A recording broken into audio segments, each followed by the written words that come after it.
제 인생을 송두리째 바꾼 사건이 일어난 건 작년 설날이었어요. 요즘은 추석이나 설날 같은 명절에 여행을 가기도 하잖아요. 저희 양가 역시 명절이면 여행이나 다녀오자는 경우가 왕왕 있었습니다. 그래서 추석을 이용해 각각 양가 어른들을 모시고 여행을 다녀온 적도 있어요. 하지만 설날은 예외였습니다. 저는 설날만큼은 반드시 시댁에 가서 음식 준비를 했어요. 누가 시킨 것도 아닌데 말이에요. 그날이 바로 시아버지 제삿날이었거든요. 가족들은 더는 제사도 지내지 말자고 하며 손을 뗐지만 저는 그럴 수가 없었습니다. 제사라도 지내지 않으면 이 집안에 아버님의 존재가 영영 사라져버리는 것 같았거든요. 그날도 어머님과 아가씨가 설날 특선 영화를 보고 있을 때 저는 차례상 물리기가 무섭게 새로 음식을 하기 바빴어요. 예, 대충 해라 대충. 한두 해도 아니고 매년 시키지도 않은 짓에 그게 무슨 헛짓거리니? 다른 집 며느리들은 부엌만 쳐다봐도 경기를 일으킨다는데 원. 엄마, 그냥 둬. 언니가 좋아서 하는 일인데. 아침상 물리기 무섭게 친정 가는 며느리가 판치는 세상에 엄마는 복 받은 거지. 가족끼리 오순도순 모여서 앉아 덕담이나 나눠야 할 썰에 제사 준비나 하고 있으니까 그렇지. 저놈의 제사 때문에 설에 어디 여행 한 번을 못 가고. 하여간 하필 또 오늘 간 네 아버지나 그 아버지 붙들고 저러고 있는 며느리나 똑같아 아주. 제사상에 올릴 동태전을 새로 부치는데 등 뒤로 따가운 시선이 쏟아지더라고요. 아버님과 어머님은 사이가 그다지 좋은 편은 아니었습니다. 은근슬쩍 여행 이야기가 나올 때마다 저는 단호하게 말씀드렸어요. 설에는 반드시 아버님 제사를 지내야 한다고요. 하지만 제 의견에 함께 해주는 사람은 아무도 없었어요. 심지어 남편도요. 이제 와서 제사상이 무슨 소용이야. 이거 다 남은 사람 욕심이라고 생각해. 당신이 이런다고 아버지가 알아주셔? 그냥 남은 가족끼리 좋은 시간 보내는 게 아버지가 더 원하는 일이라고 생각하지 않아? 가족끼리 좋은 시간 보낼 수 있는 기회는 얼마든지 있어. 1년에 겨우 하루야. 단 하루. 그 하루도 아버님 생각하고 기리는 것도 못해? 당신 정말 아들 맞아? 제가 답답해 한 소리 하면 남편은 할 말이 없는 듯이 입을 꾹 다물었죠. 세상에 어떤 며느리가 시어머니와 자식들도 외면하는 시아버지 제사를 꼬박꼬박 챙기겠어요. 그건 다 아버님과 저의 특별한 인연 때문이었습니다. 그 인연을 생각해서라도 전 아버님 제사만큼은 죽을 때까지 제 손으로 책임지고 싶었어요. 혼자 전을 부치고 나물을 새로 하고 깨끗한 과일을 골라 닦는 일, 전혀 힘들지 않았죠. 누구 하나 거들어주는 사람이 없어도요. 남편도 아침 먹고 졸린다고 다시 기어 들어갔고 시동생과 동서는 아예 설에 오지도 않았어요. 시집 못 간 신우는 어머님 곁에 딱 붙어 앉아 제가 부친 점만 호시탐탐 노리고 있었고요. 막 전을 마무리하고 치우던 때였어요. 초인종이 울리면서 동시에 거칠게 문을 두드리는 소리가 들렸죠. 인터폰 화면에는 아무도 비치지 않는데 자꾸 누가 문을 두드리더라고요. 뭐야? 얘, 네가 좀 나가봐라. 느닷없이 불청객이라는 확신이 들었는지 시어머니도 신우도 나서려고 하지 않더라고요. 결국 제가 급하게 손을 닦고 현관으로 다가갔죠. 누구세요? 현관에 바짝 붙어 물었지만 돌아오는 대답은 없었습니다. 대신 문을 더 거칠게 두드리는 소리만 커졌어요. 누구신데 그러세요? 말씀을 해주셔야 문을 열죠. 뭐야, 아이 누군데 그래? 그때 소란에 잠에서 깬 남편이 나왔고 저는 자연스레 뒤로 물러났습니다. 남편이 현관에 대고 누구시냐 반복해 물었지만 대답은 없었어요. 결국 남편은 화가 난 얼굴로 거칠게 잠긴 문을 열었죠. 문을 열자 깡마른 노인이 모습을 드러냈습니다. 처음에 저는 노숙자인 줄만 알았어요. 도끼 서린 눈으로 올려다보는 그분이 시아버님을 닮았다는 생각을 하기 전까지만 해도 말이에요. 누구, 어? 누군데 그래? 아니 누가 남의 집 대문을... 누구야? 다들 누군데? 남편과 시어머니 그리고 신우는 연달아 불청객을 확인하고 얼어붙었습니다. 그 노인이 성큼 앞으로 다가오자 그 세 사람은 약속이라도 한 것처럼 뒤로 물러서더군요. 말도 안 돼. 당신이 어떻게... 시어머니께서는 당장이라도 뒤로 넘어갈 것처럼 주저앉았어요. 온몸을 바들바들 떨면서요. 그 순간 무슨 일이 일어났는지 눈치채기도 전에 그 노인의 매서운 손바닥이 남편의 뺨으로 날아들었습니다. 왜, 귀신이라도 본 것 같으냐? 네 애비 얼굴은 잊지 않은 모양이지? 아버지! 놀랍게도 작년 설 당일 불청객처럼 느닷없이 나타난 사람은 다름 아닌 시아버지였습니다. 10년 전 실종된 후 사망 신고까지 한 아버님께 대체 무슨 일이 있었던 걸까요? 안녕하세요. 저는 현재 캐나다에서 두 아이를 키우고 있는 40대 여성입니다. 처음으로 양가 가족들 없이 조용한 명절을 보내면서 불현듯 딱 작년 이맘때쯤의 일이 떠올랐어요. 사실 모든 일이 해결되고 안정된 지는 얼마 되지 않았습니다. 저에게도 우리 아이들에게도 폭풍같이 지나간 한 해였어요. 아버님이 나타나기 전까지만 해도 캐나다에서 살게 될 줄은 꿈에도 상상하지 못했으니까요. 모든 것이 제자리로 돌아오니 이제야 주변 사람들에게도 그리고 이렇게 여러분들에게도 저희 사연을 전할 마음의 여유가 생겼습니다. 저는 시아버님과 굉장히 독특한 인연이 있어요. 소개팅으로 만난 남편과 결혼을 약속하고 처음 시댁에 갔을 때 그 사실을 알게 되었죠. 혹시 청서 고등학교 양원택 선생님 아니세요? 아니, 나를 어떻게...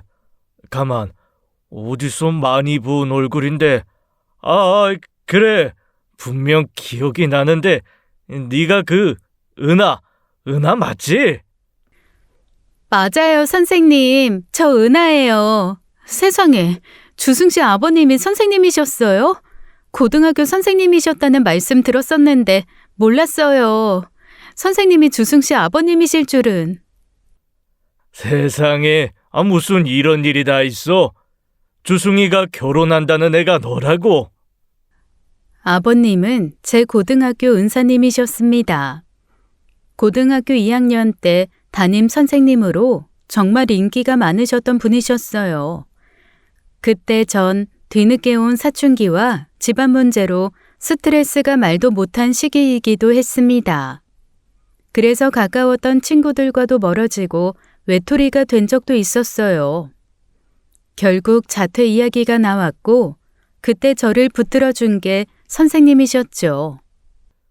은하야, 네 마음 충분히 이해할 수 있어. 고등학교 졸업장? 인생 길게 보면 그거 별거 아니야. 근데 선생님은 은하가 남은 1년 반의 고등학생으로서의 시간이 더 중요한 가치가 있다고 생각해. 지금은 힘들겠지만 이 문제를 헤쳐나가는 방법을 배우면 은하 너에게 그보다 더 좋은 공부가 어딨겠니? 선생님이 도와줄게. 함께 해보자. 그래도 정 안 되면 자퇴 이야기는 그때 다시 하는 걸로 하고. 어때? 믿져야 본전이잖아. 그때 만일 선생님이 내밀어 주신 손을 잡지 않았더라면 전 자퇴했을 거예요. 오랫동안 방황하느라 제때 대학도 가지 못했을 테고 무너진 교우 관계도 되살리지 못했겠죠. 선생님은 제게 버티는 힘을 알려주신 분이셨어요. 집안 문제와 친구들 문제로 예민해진 시기를 견뎌낼 수 있었죠. 오죽했으면 저희 엄마가 따로 학교를 찾아 선생님께 인사를 드렸을 정도였어요. 감사합니다, 선생님.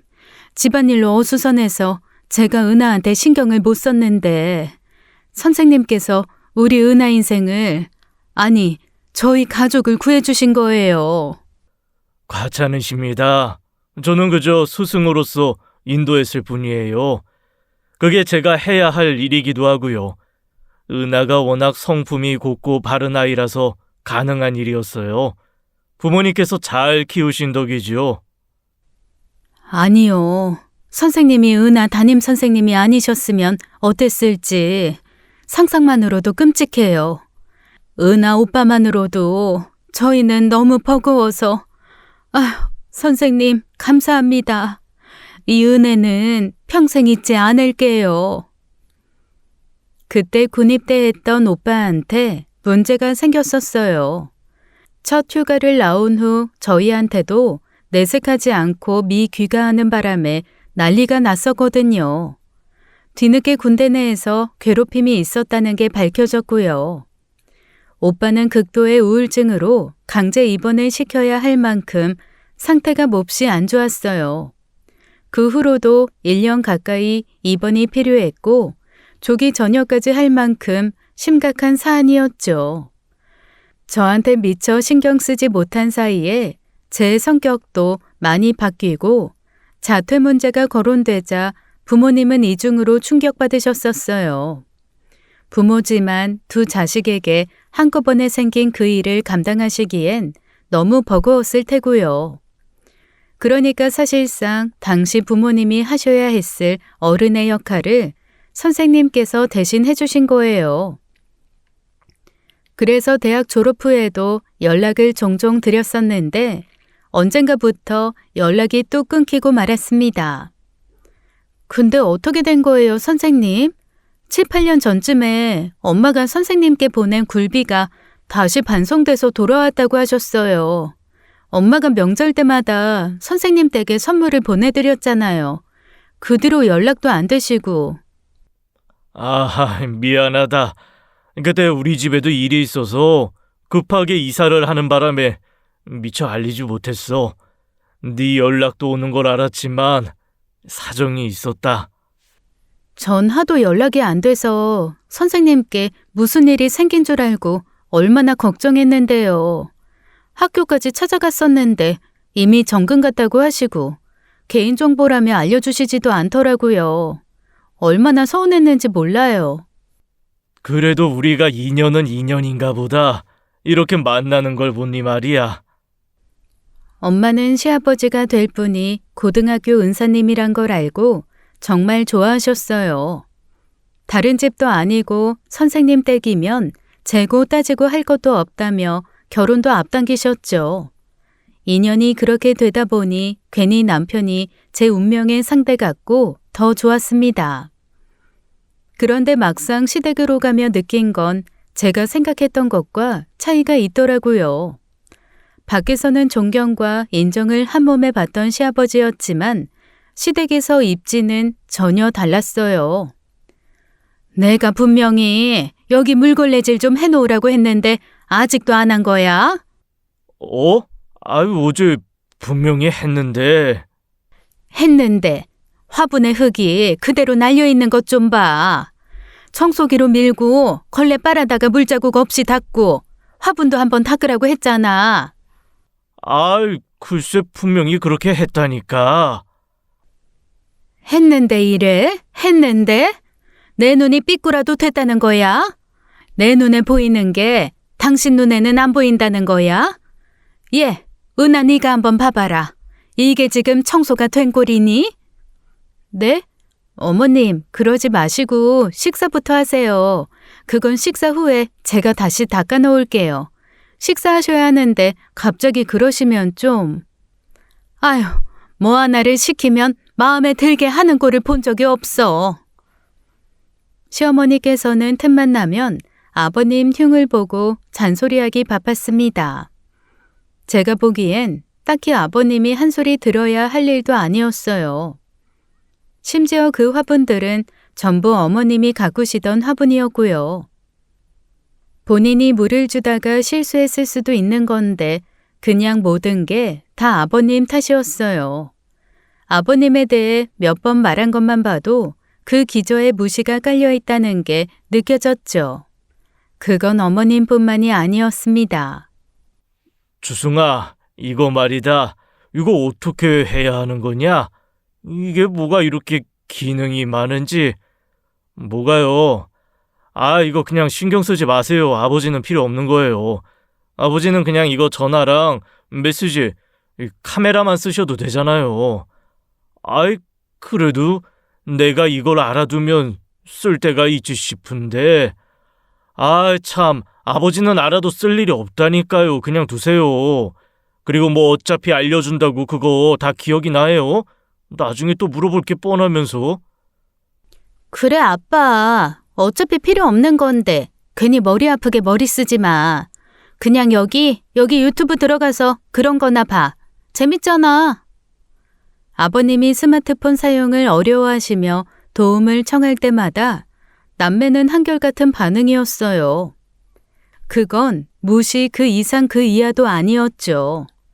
아버지가 알아봤자 어차피 쓸 데도 없다. 그러니까 괜히 귀찮게 하지 말아라 그런 거예요.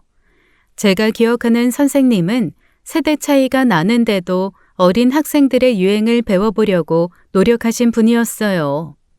뭐든 배우고 같이 쓰며 어울리려고 하셨던 분인데 집에서는 제대로 가르쳐주는 사람이 없더라고요. 그래서 그때마다 제가 나서서 알려드렸죠. 그럴 때마다 선생님께서는 민망해 하시면서도 고마워하셨어요. 그 모습을 보니 너무 마음이 안 좋더라고요. 저희 부부가 처음으로 싸운 일이 바로 아버님 문제였습니다. 여보, 좀 너무한 거 아니야? 아무리 바빠도 그거 하나 알려드리는 게 그렇게 힘든 일은 아니잖아. 아버지 저러는 거 하루 이틀인 줄 알아? 한 번 물어보고 3번, 4번. 그거 얼마나 짜증나는데. 아버님이 뭐 처음부터 그러셨겠어? 이제 나이도 드셨고 우리야 쉽게 쓰는 스마트폰 어려워하실 수도 있지. 스마트폰에 있는 기능들 다 써보고 싶어 하시는 것 같은데 그 마음도 몰라줘? 그럼 너가 해줘. 앞으로 오늘처럼 네가 다 해주면 되잖아. 내가 하고 말고의 문제가 아니잖아. 어머님, 당신이나 아가씨나 그리고 가끔 오는 도련님까지 온 가족이 합심해서 아버님 무시하고 있는 것 같아. 그거 볼 때마다 난 얼마나 민망하고 불편한지 알아?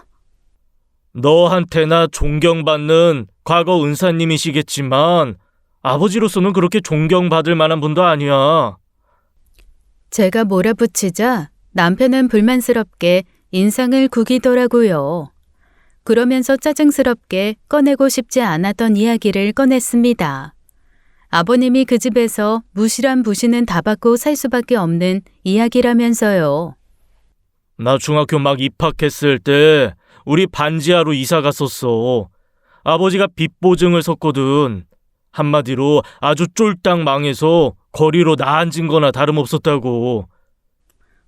뭐? 어쩌다가? 아버님이 보증을 서셨다고? 믿는 도끼에 발등 찍힌 거지. 아버지가 호영호재하던 고향 동생이 있었는데 사업가로 잘 나가던 사람이었거든. 우리 집에도 몇 번이나 왔었고 용돈도 꽤 크게 주곤 하셨고 그래서 방심한 거지 뭐. 그랬구나.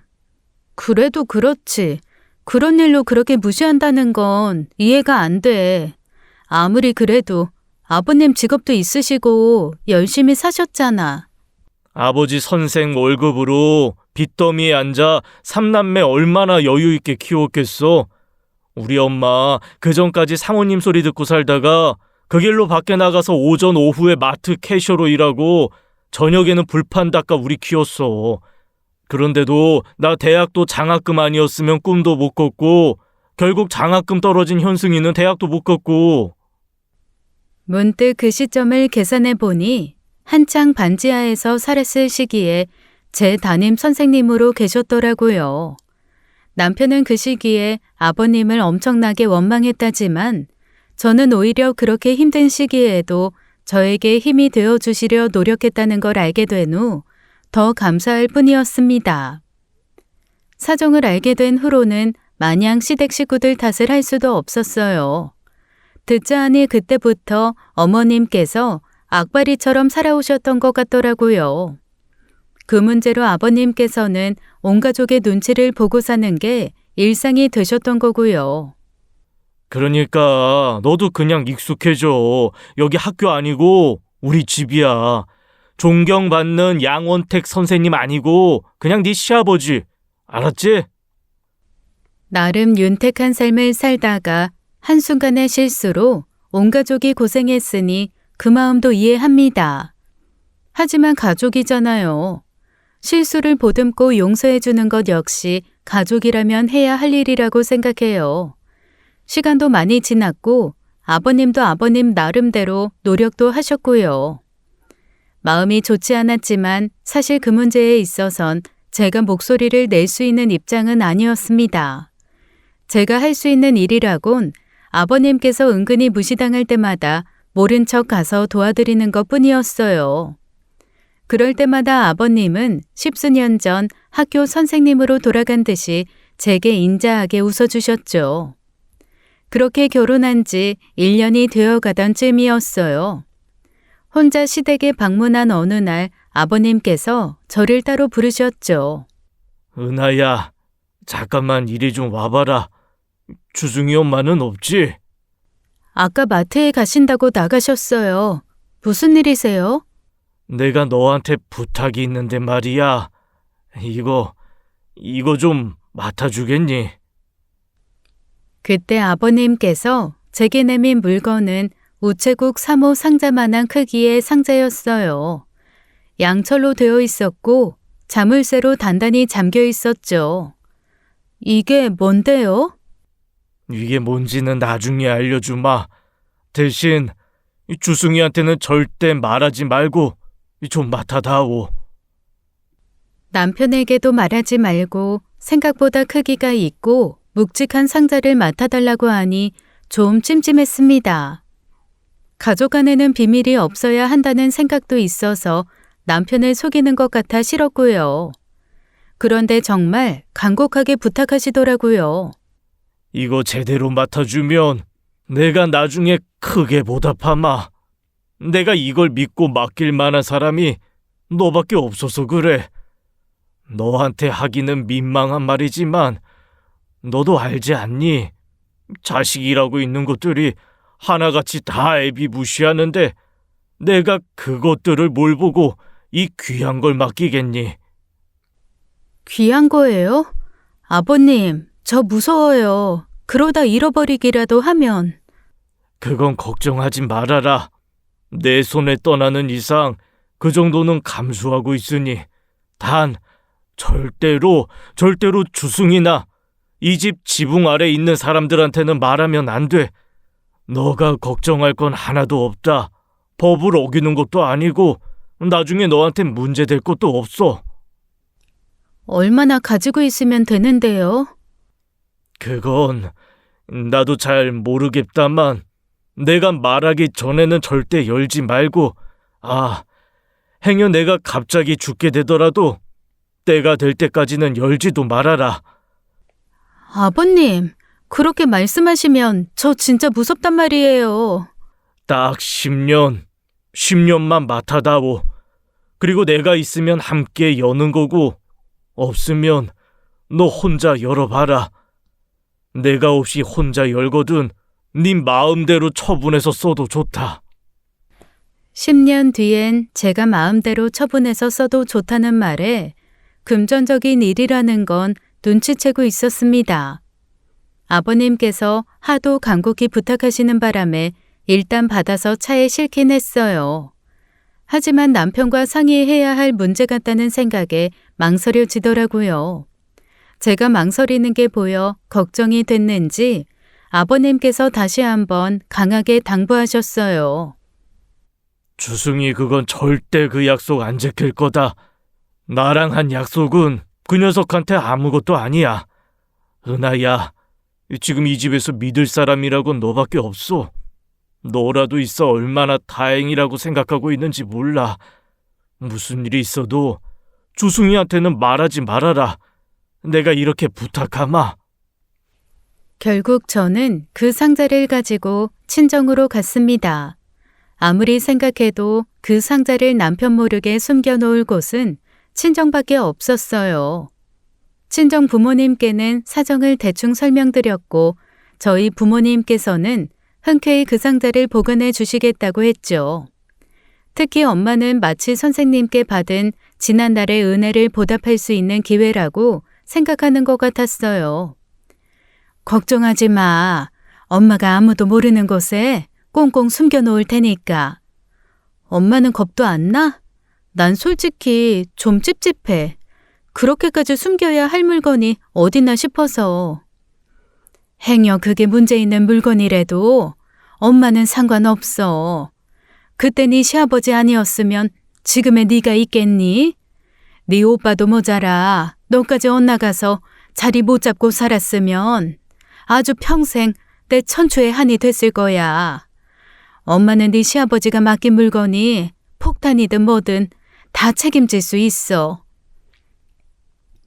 아버님께도 살짝 그 사실을 알려드리며 걱정하지 않으셔도 된다고 말씀드렸죠. 그로부터 딱 한 달 뒤 맞이한 설 당일 아버님께서 실종되셨습니다.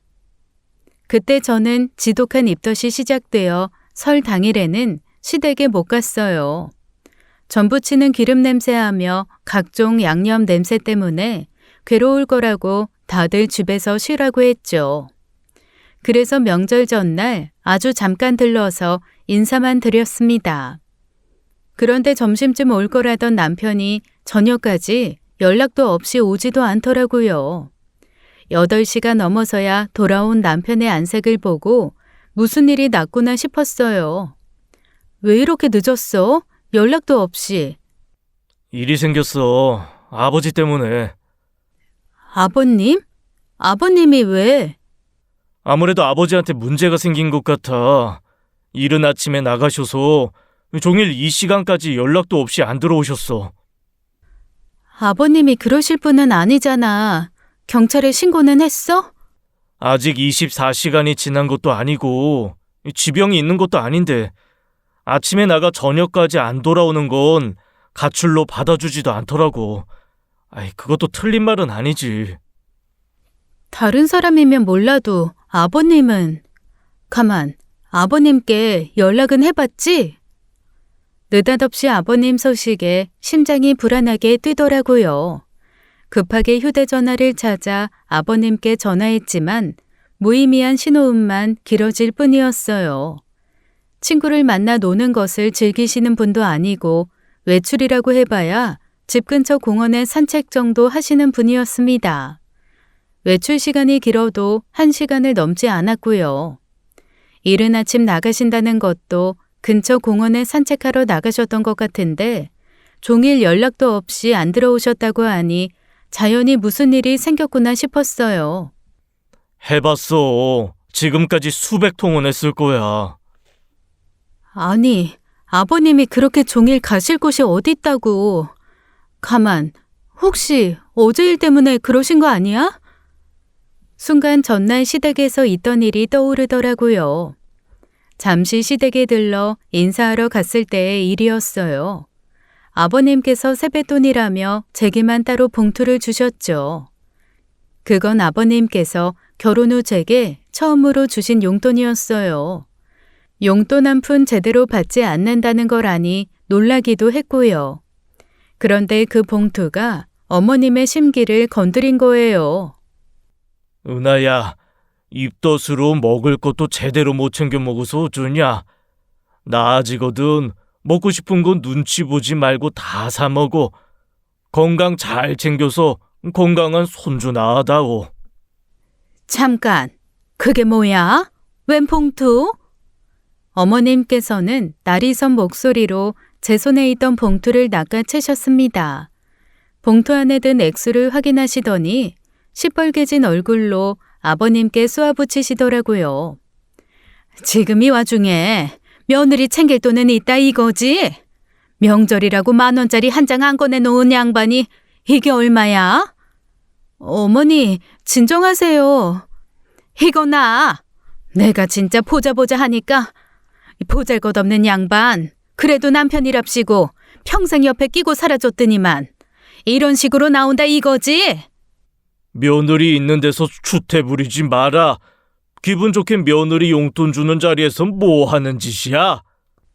그래도 제자의 며느리 앞이라고 체면은 차리고 싶은가 보지? 납작 엎드려 살아도 모자랄 판에 슬슬 할 말도 하시고 여유가 생기셨나 봐. 내놔. 내 돈 내놓으라고. 나한테 당신 돈이 어딨어? 나한테 있는 그 무엇도 이제 당신 건 없어. 나도 이제 내 거, 내 사람들 챙겨 살 거라고. 내 사람? 지금 당신 내 사람들이라고 했어? 기가 막혀서 진짜. 당신이 홀라당 날려먹은 재산 찾아다 준 게 누군데? 당신이 나 몰라라 하는 동안 당신 자식들 먹여 살린 게 누군데? 뭐? 나 몰라라? 지금 나 몰라라고 했어? 아버지, 엄마 서운해할 만해요. 이 와중에 은하만 챙기는 거 솔직히 자식 입장에서도 좀 그래요. 냅둬. 아버지가 자기 생각만 한 게 뭐 처음이야? 늘 이런 식이지 늘. 왜들 그래요? 그만들 하세요.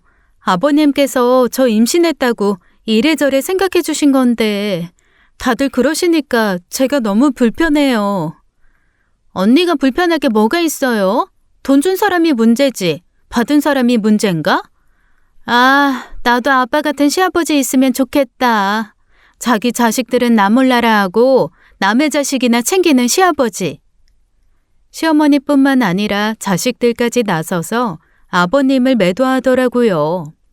가족들의 불평이 늘어지자 아버님은 더는 대꾸하지 않고 밖으로 나가버리셨어요. 어머님은 그 뒤를 향해 고래고래 소리를 내지르셨고요. 그 문제에 제가 끼어 있는 것만 같아서 얼마나 가시방석이었는지요. 결국 남편을 재촉해 시댁을 나온 거예요. 남편에게 다들 편먹고 아버님만 몰아세우는 것 같다고 했지만 남편의 반응은 한결같았습니다. 아버님 문제에 있어선 항상 강경한 태도를 보인 남편인지라 이상하게 생각하진 않았어요. 그때까지만 해도 가벼운 싸움이라고만 생각했는데 그 일이 자꾸 마음에 걸리더라고요. 아버지가 엄마랑 싸운다고 가출하실 분이야. 일단 경찰 말대로 기다려보기로 했어. 내일까지 안 들어오시면 내일은 가출 신고가 될 거래. 이게 대체 무슨 일이야? 잠깐만, 혹시... 그때 불현듯 한 달여 전쯤 아버님이 하신 말씀이 생각났어요. 대뜸 정체를 알 수 없는 물건을 맡긴 거 하며 갑자기 본인이 죽었을 때의 이야기까지 상정하셨던 그 일이요. 그런데 그 일을 남편에게 이야기하게 되면 결국 상자의 정체도 밝힐 수밖에 없잖아요. 그 순간 갈등하긴 했지만 아버님께서 무슨 일이 있더라도 남편에겐 비밀로 해야 한다는 말이 생각났어요. 그래서 그냥 잡아뗐죠. 왜? 아무것도 아니야. 대체 뭐라고 다니시는 건지 기다리는 가족들 생각도 안 나나? 남편의 얼굴은 수심이 깊어 보였습니다. 아버지에 대한 애정보다는 원망이 더 큰 사람인 줄 알았는데 역시 자식은 자식이구나 싶었어요. 평소엔 아버님이 나가시든지 말든지 식사하시든지 말든지 별 관심도 없다고 생각했거든요. 일단 방법이 없으니 아버님이 오실 때까지 기다려보기로 했습니다. 하지만 다음 날도 그 다음 날도 아버님은 끝끝내 돌아오지 않으셨어요. 심해지는 입덧으로 집안에 갇혀 살면서 할 수 있는 게 없다는 사실이 너무 괴로웠죠. 남편은 퇴근하자마자 경찰선이 시댁이니 바쁘게 오가며 늦은 밤이 되어서야 들어왔고요. 뭐래? 연락 없으셨대? 없어. 땅으로 꺼졌는지 하늘로 치솟았는지 경찰도 이런 경우는 처음이라더라. 이상해. 요즘에 어떤 시대인데 단서도 못 찾아? 아파트에 협조는 좀 구해봤어? 지상에 주차된 차 블랙박스만 봐도 단서가 나올 거 아니야. 했어. 나가시는 거 찍힌 영상을 보긴 했는데 단설할 것도 없고, 경찰들 태도도 좀 미온적이라 결국 우리가 나서서 주변 건물들 양해 구해서 CCTV도 봐야 하는데, 그렇게 하기엔 회사 일로 한계가 있지. 아가씨는? 아가씨는 아직 일하는 것도 아닌데 시간 많잖아. 찾아본 거 뭐 없었대? 미정이 그건 울기 바쁘지. 모르겠다. 단서가 있는 것도 아니고. 사람이 흔적도 없이 사라지면 많은 인력이 동원되는 거 영화에서나 있는 일이었습니다. 실제로는 답답하게 기다리란 말뿐이었으니까요. 심지어 시간이 갈수록 체념하고 포기에 이른 가족들이 손을 놓자 아버님은 이 세상에서 지워지기 시작했어요. 저는 그게 너무 기이하고 이해가 되지 않았습니다. 평생 아버지로 살았던 사람이 갑자기 실종되었는데 1년도 안 돼서 포기가 되나요? 입덧이 잦아들고 만삭이 되어 무거운 몸으로 시댁에 갔을 때였어요. 은하 왔니? 네, 어머니, 뭐하고 계셨어요? TV에 웃긴 게 나와가지고. 어머, 저것 좀 봐. 쟤는 어쩜 나올 때마다 저렇게 웃기니? 언니 왔어요? 그건 뭐예요? 어머니 간식 좀 드시라고 집 근처에서 만두 좀 사왔어요. 아가씨는 내일하고 왔나 봐요. 네, 오랜만에 기분 전환. 엄마, 언니가 만두 사왔어. 점심은 그냥 만두로 때우면 되겠다. 그래. 어머. 아버님이 흔적도 없이 실종된 지 수개월. 누가 보면 그 집에 아무 일도 일어나지 않는 줄 알았을 거예요. 물론 언제까지고 눈물로 날밤을 지새우며 침울하게 지내야 하는 건 아닙니다. 하지만 그 누구도 아버님을 생각하지 않고 그리워하지 않는다는 게 기이하더라고요. 만약 저희 친정아버지에게 똑같은 일이 생긴다면 저는 웃긴 예능을 보고도 그렇게 웃지 못할 것 같고 빈 손톱을 화려한 색으로 메꿀 생각도 못할 것 같아요. 100번 양보해 돌아가신 후였다면 그런 생각까진 들지도 않았을 거예요. 실종이라는 무한한 가능성과 희망이 있는데도 가족들은 이미 아버님을 완전히 지우고 있었습니다. 애초에 존재하지도 않았던 사람처럼 나사 하나가 빠져도 잘만 돌아가는 기계를 보는 것 같았어요. 다들 좀 너무한 것 같아. 아버님이 돌아가신 것도 아닌데 돌아가신 사람처럼 굴잖아. 아무리 찾아도 안 나오는 거 요즘 같은 시대에 이상하다고 했지? 그렇게 생각하니까 결론이 나오더라. 무슨 결론? 왜 흔적도 나오지 않겠어? 결국 아버지가 작정하고 사라졌으니까 그렇겠지. 아버님께서 왜? 나도 최근에 알았는데 아버지 실종되기 얼마 전에 로또 1등에 당첨되셨대. 뭐? 아버님이? 그것 때문에 엄마랑 돈 문제로 좀 싸우셨던 것 같아. 당신도 여러 번 들어서 알잖아. 엄마 그동안 고생도 많이 하셨고 우리 결혼할 때 한 푼도 못 해준 거 미안하니 자식들한테도 좀 나누자고. 근데 아버지가 그걸 거절했었나 봐. 아버님이? 그래서 내린 결론은 하나야. 그냥 아버지가 새 인생 살러 떠나신 거야. 그 10수억의 처자식 버리고 본인 인생 살러 가신 거라고. 말도 안 돼. 아버님이 그러실 분은 아니잖아. 은하야, 세상에 그렇게 착해 보이는 사람들은 되게 돈이 없어 착해 보이는 걸지도 몰라. 그만한 돈이 들어왔는데 욕심이 안 생기면 그게 더 이상하지. 난 오히려 어떤 면에선 아버지답지 않게 인간다운 선택을 했다고 생각해. 그러니까 너도 잊어. 우리도 그냥 아버지 잊고 살기로 했어. 남편은 이미 체념한 듯 덤덤하게 말했습니다. 로또 1등 당첨. 머리가 지끈거리더라고요. 순간 잠시 잊고 지냈던 친정에다 맡겨둔 상자도 생각났고요. 로또 1등이라면 아버님께서 맡긴 그 상자에 돈이 들어있을지도 모릅니다. 10년이 지나도록 나타나지 않거든 처분에 써도 좋다는 말도 그렇고요. 하지만 그 진실을 알고 있기 때문에 남편의 말을 받아들일 수가 없었어요. 돈이라도 있었으면 새로운 인생 찾아 떠났다는 말에 힘이 실렸을 거예요. 하지만 제게 맡긴 상자가 정말로 돈이라면 아버님은 돈도 없이 사라진 거잖아요.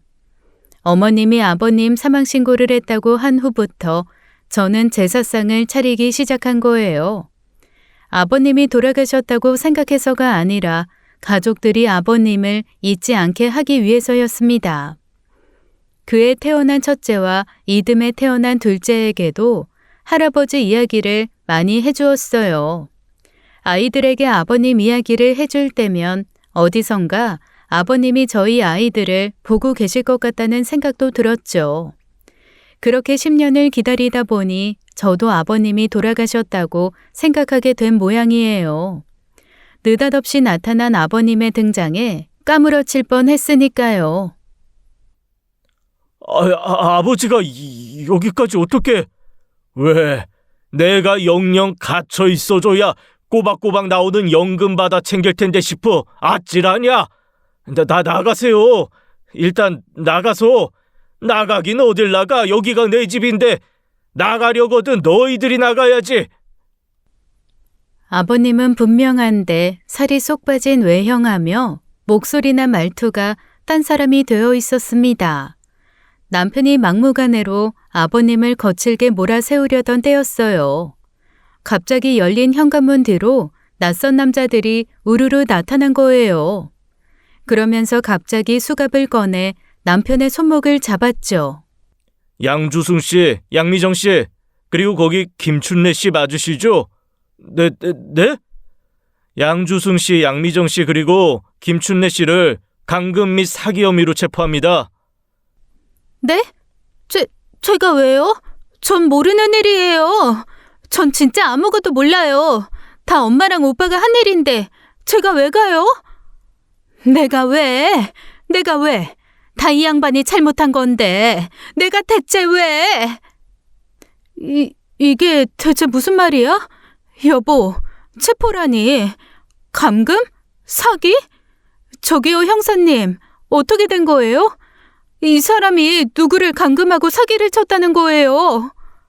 약 10여 년간 부친의 의사에 반해 불법 감금 시설에 수용하고 그 사이 연금을 부정 수령한 혐의입니다. 저기요, 공권력을 이렇게 함부로 남발해도 되는 겁니까? 사기라니요, 감금이라니요. 지금 한쪽 말만 믿고 이래도 됩니까? 하고 싶은 말 있으시면 가서 하세요. 당신들은 묵비권을 행사할 수 있고. 형사들이 미란다의 원칙을 고지하며 남편과 시어머니 그리고 신우를 차례로 체포했습니다. 심장이 미친 듯이 뛰는데 그 와중에 아이들을 일찍 친정에 보내서 다행이란 생각만 들더라고요. 이 꼴을 초등학생이 된 아이들에게 보였을 거로 생각하니 아찔해서요. 알고 보니 시아버지께서는 그동안 실종된 것이 아니었어요. 이 모든 게 시댁 식구들이 벌인 짓이었죠. 그 세 사람은 일이 발각되면 도주 우려가 있어 긴급 체포가 된 것이었습니다. 지난 10년 동안 크게 달라진 것이 없어 보이는 어머님과 달리 아버님은 수모에는 더 늙은 듯 보였어요. 아버님께선 제가 그동안 당신 제사를 지내고 있었다는 걸 아시고 한동안 말이 없으셨어요. 그리고 어렵게 꺼낸 지난날의 이야기에 저는 경악을 금치 못했죠. 정말 주승 씨가 아버님을 불법 시설에 감금했던 거예요? 그동안 그 시설에 갇혀 계셨던 거고요? 그랬지. 말도 안 돼요. 처음 아버님 실종됐다고 했을 때 주승 씨가 밤낮 없이 아버님 찾으러 다녔어요. 경찰에 신고도 하고 주변 CCTV도 보러 다니고. 진짜 그랬으면 치밀한 놈일 테지만 그게 다 거짓이면 그놈이 너도 기만했나 보구나. 나를 거기로 보낸 게 양주 쓴 그놈이니까. 그럼 지금까지 주승 씨가 다 연기를 했다는 말씀이세요? 주승이 그놈뿐이냐? 현승이, 미정이, 그리고 네 시어머니까지 다 한 톤 속이다. 왜요? 대체 왜 그러신 건데요? 대체 뭐 때문에 사람을 어떻게 그렇게 잔인하고 무서운 짓을 해요? 다 돈 때문이지 뭐. 시아버님의 표정은 급격히 어두워졌습니다. 씁쓸하고 허탈한 표정이었어요. 그 모든 일의 시작은 그 로또 사건이었던 거예요. 아버님은 평소 로또를 사시던 분은 아니었습니다. 그때 고향에서 친구분이 올라오셨는데 밥 한 끼 대접할 돈이 없었대요. 평소 용돈이랄 것도 없었고 필요할 때마다 어머님께 1, 2만 원씩 손을 벌리고 있던 상황이라서요. 그날 어머님께 사정을 이야기하고 10만 원만 달랬는데 그렇게 면박을 주더랍니다.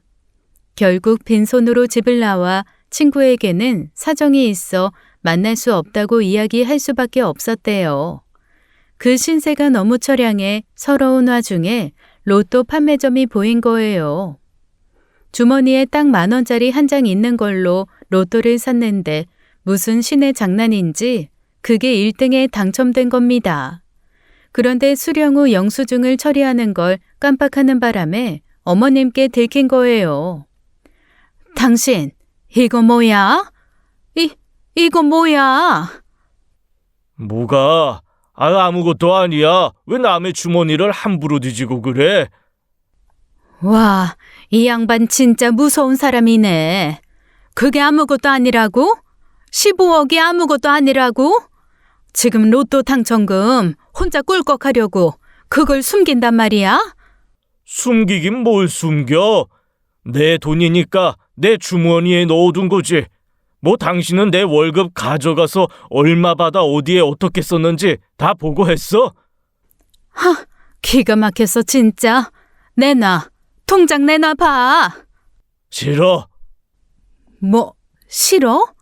나 지금 장난하는 거 아니야. 당장 내놓으라고. 당신이 뭔데 내놓으라 마나야. 내 돈이야 내 돈.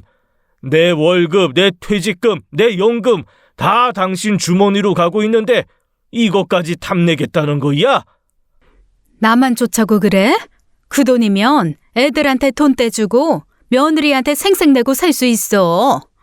나도 할 만큼 했어. 빚보증 서서 날린 거 아주 평생에 걸쳐 지긋지긋하게 다 갚아냈다고. 그뿐이야. 당신 양심이 있으면 나한테 그러면 안 되지. 8년 전에 우리 어머니 돌아가셨을 때 뭐라고 하셨어? 자기 죽으면 집 팔고 땅 팔어 당신 다 가져라 그랬잖아. 그게 뭐 어머님이 나한테 미안해서 주신 건데 여기서 그 얘기가 왜 나와? 평생에 빚보증 선 아들 때문에 며느리 눈치 보고 사시면서 손주들도 제대로 못 보시면서 그게 그렇게 한이 되셔서 가진 돈도 없으시면서 자식들한테 한 푼을 못 남기고 당신한테 남겼어. 장남 기 좀 펴고 사셨으면 좋겠다고 하시면서 남긴 재산 당신이 한 푼도 안 남기고 다 갖다 팔았잖아. 내 동생들 당신 눈치 보느라고 자식 분유값도 없이 허덕허덕하면서도 한 푼 달라는 소리 못했다고. 그러게 당신이 빚보증을 서지 말았어야지. 이게 다 당신 때문에 일어난 일 아니야. 그렇게라도 받아서 챙겨야지. 그래야 나도 내 새끼들 챙기고 살지. 그래서 내가 아무 말도 못했잖아. 그래서 내가 당신한테 찍소리도 못하고 그저 다 갖다 바치고 살았잖아. 이 돈은 건드리지 마. 나 이거 내 동생들한테 쓸 거야. 당신한테 그리고 애들한테 줄 돈 한 푼도 없어. 나도 할 만큼 했어. 뭐? 그 돈 서방님이랑 아가씨한테 쓰기만 해? 내가 가만히 있을 줄 알아? 이혼하고 싶으면 하든지. 이제 아쉬울 거 없다 이거지? 더는 할 말 없어. 이 돈은 10원 한 장도 못 줘. 절대 못 줘. 그때 아버님은 진심으로 단 한 푼도 어머니나 자식들 손에 돈을 쥐어줄 생각이 없었답니다. 어떻게든 자신을 위해 평생 형수이자 올케 언니의 눈치를 보던 형제들에게 나누어주고 싶은 마음뿐이었대요. 그런데 어머니께서 안 그 사실이 결국 자식들 귀에까지 들어간 거예요. 아버지 정말 이러실 거예요? 아버지 마음도 이해해요. 근데 이건 아니잖아요. 작은 아버지랑 고모들 도와드려요. 그리고도 남는 돈이잖아요. 누가 나 몰라라 하래요? 근데 저희가 있잖아요. 앞으로 아버지 손자도 태어날 거고 현승이도 내년에 결혼 생각한다는데 진짜 아버지 대단하시네요. 어떻게 그렇게 이기적이세요? 저 지금 회사 다니는 거 아주 고역이에요. 내가 왜 고졸로 이렇게 살고 있는데요. 그때 아버지가 집안 쫄딱 망해먹는 바람에 좋아하던 유도 국가대표 꿈도 버리고 살았어요. 저한테 미안하지도 않으세요? 아빠, 나 진짜 좀 도와줘. 취업하는 것도 너무 힘들고 할 줄 아는 것도 없는데 앞으로 나 어떻게 살라고. 그렇다고 얼굴을 예쁘게 낳아준 것도 아니면서 나 성형 조금만 하고 카페 하나 차리면 금방 시집 갈 수 있다니까. 삼남매가 몰려들어 트리오로 원망을 쏟아내는데 그저 마음이 무너지는 것 같더랍니다. 평생의 삼남매가 아버님을 찾아온 일은 한 번도 없었으니까요. 집에 들어와도 누구 하나 반겨주는 사람이 없어 학교가 그렇게 좋았답니다. 별것도 아닌 본인을 위해 웃어주는 학생들과 인사해주는 그 관심이 너무 고파서요. 무려 20년을 넘게 그 괄시를 받으며 살다 돈이 생기니 없는 마음까지 쥐어짜는 모습을 보니 괴로우셨답니다. 그래서 일단 생각해 보신다고 한 거예요. 일단 애들을 보내놓고 다음날 가서 전부 금으로 바꿨다. 그 편이 내 형제들하고 나누기도 쉽고 애들한테 안 뺏기지 싶어서. 금? 헉, 설마 그럼 그때 아버님이 제게 맡기신 게... 그래, 아직도 안 열어본 거야? 잊고 살았어요. 저는 그걸 열어볼 생각도 못했는데. 고맙다, 은하야. 너라면 약속을 지켜줄 거라고 생각했어. 그럼 불법 감금은 무슨 말이에요? 생각해 보겠다고 해놓고 나오는 게 없으니 지들도 열받은 거지. 내가 그 돈 전부 형제들 나누고 기부해버렸다고 했다.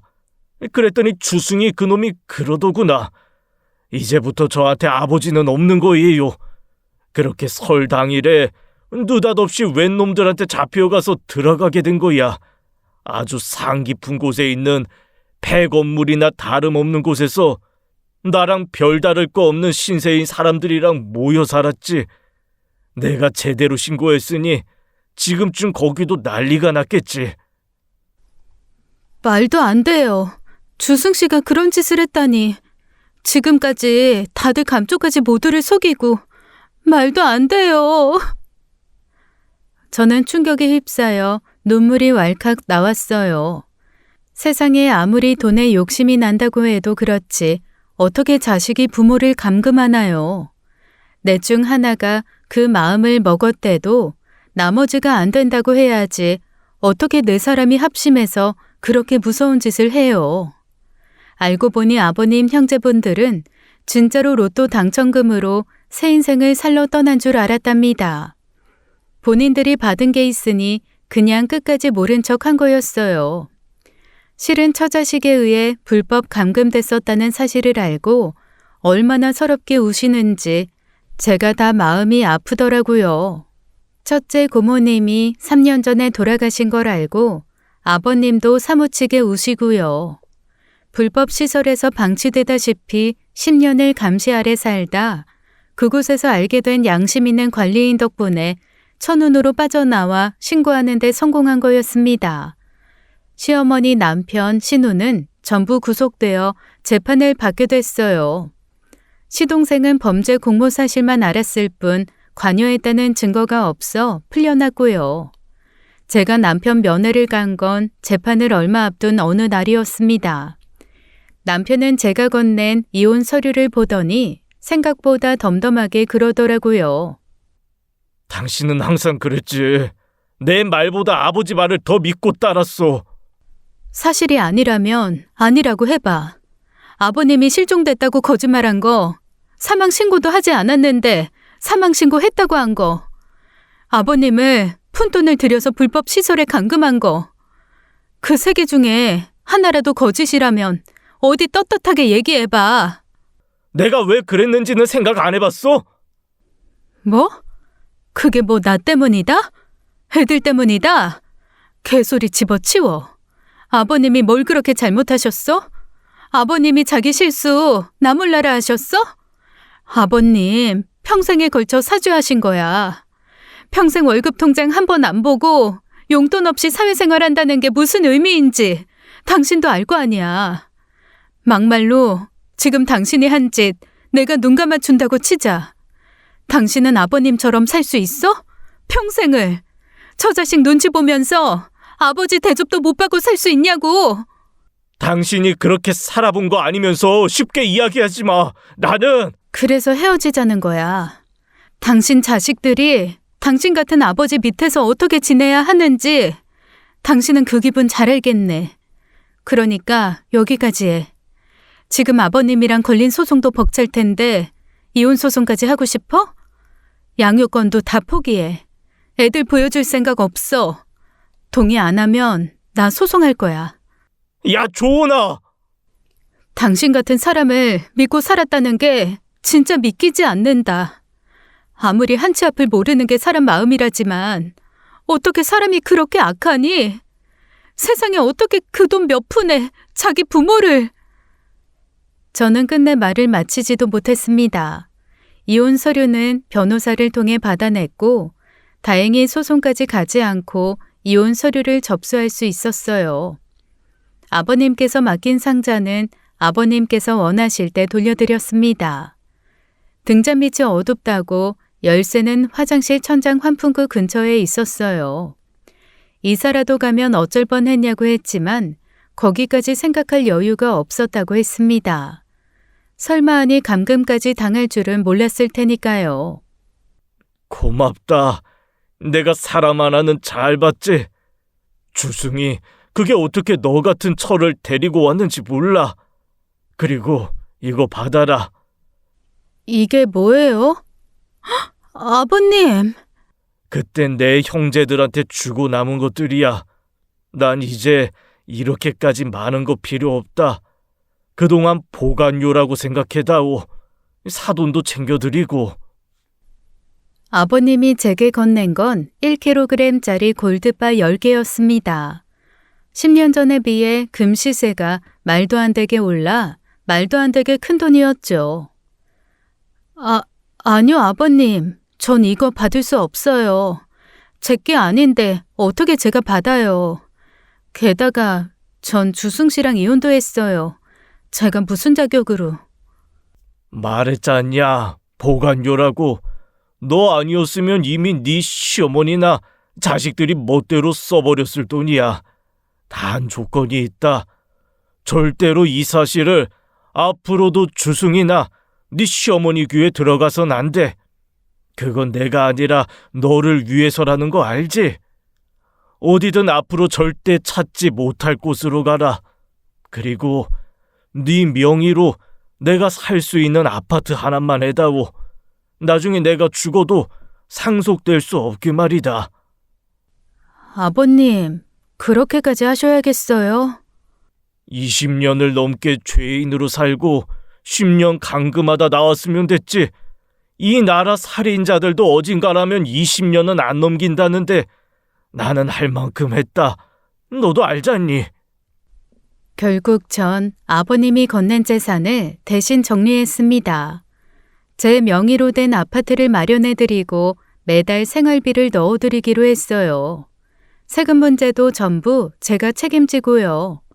거기다 아버님 변호사 소송 비용까지 해결해서 그 세 사람은 확실한 벌을 받게 했습니다. 감금의 사기, 횡령 죄질이 무겁게 다루어졌죠. 이혼 소송에 민사 소송까지 더해 집을 팔아도 몇 푼 남지 않을 만큼 탈탈 털어주었죠. 어머님이 법정에서 울면서 호소하시더군요. 나는요, 판사님. 그저 내 자식들 위해서 그런 겁니다. 평생의 자식들을 위해서 내가 안 해본 일이 없어요. 그런데 그 사람이 당첨금을 홀라당 혼자 먹겠다고 하니 얼마나 속이 상합니까? 그래서 양원택 씨가 평생 일을 하지 않으셨습니까? 예? 그거야. 교직 생활을 하면서 번 월급과 퇴직금 그리고 연금까지 빠짐없이 김춘래 씨 통장으로 이체됐는데요. 사용 내역도 보면 양원택 씨가 쓴 돈은 1년에 고작 54만 원이네요.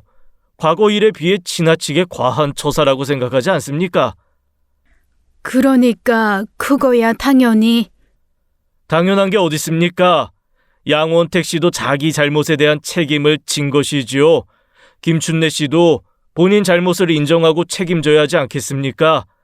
결국 어머니가 되어서 아들 양주승 씨까지 실형을 살게 했으니 결과적으로 자식을 위한 일이라고 볼 수도 없고요.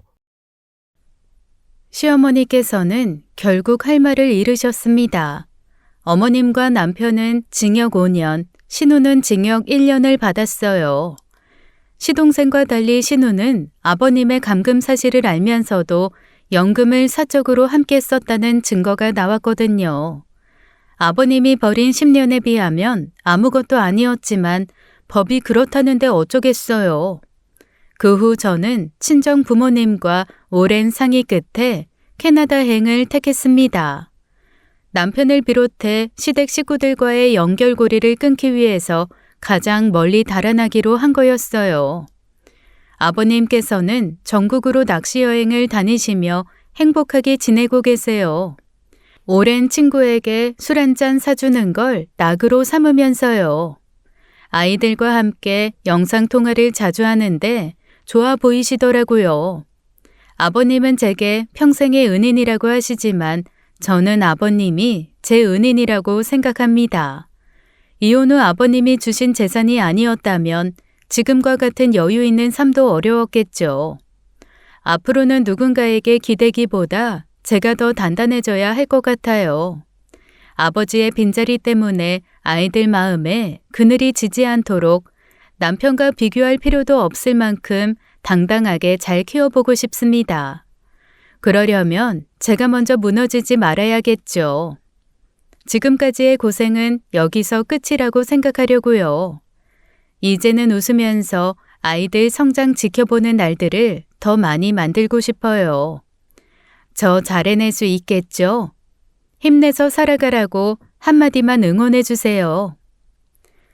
지금까지 사연 읽어주는 남녀였습니다. 끝까지 시청해 주신 여러분 감사드리며 저희는 다음 사연으로 돌아올게요. 감사합니다.